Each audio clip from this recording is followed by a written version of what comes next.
കോഴിക്കോട് ഗോവിന്ദപുരം സ്വദേശി ദീപക് ആത്മഹത്യ ചെയ്ത സംഭവത്തിൽ പ്രതിയും മുസ്ലിം ലീഗ് നേതാവുമായ ഷിംജിദ മുസ്തഫ സമർപ്പിച്ച ജാമ്യാപേക്ഷ കോടതി തള്ളി. Kunnamangalam judicial first class magistrate കോടതിയാണ് ജാമ്യാപേക്ഷ തള്ളിയത്. ഷിംജിദയ്ക്കെതിരെ ആത്മഹത്യാ പ്രേരണാ കുറ്റത്തിന് പോലീസ് കേസെടുത്തിരുന്നു.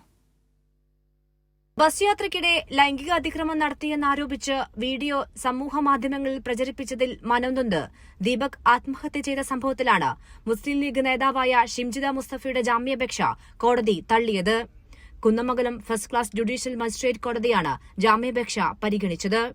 ഷിംജിദ ബോധപൂർവം ചെയ്ത കുറ്റകൃത്യമാണെന്നും സമൂഹമാധ്യമത്തിലൂടെ ഉണ്ടായ അധിക്ഷേപം മൂലമാണ് ദീപക് ജീവനൊടുക്കിയതെന്നുമായിരുന്നു ജാമ്യം അനുവദിക്കരുതെന്ന കുടുംബത്തിന്റെ ആവശ്യത്തിൽ പറയുന്നത്.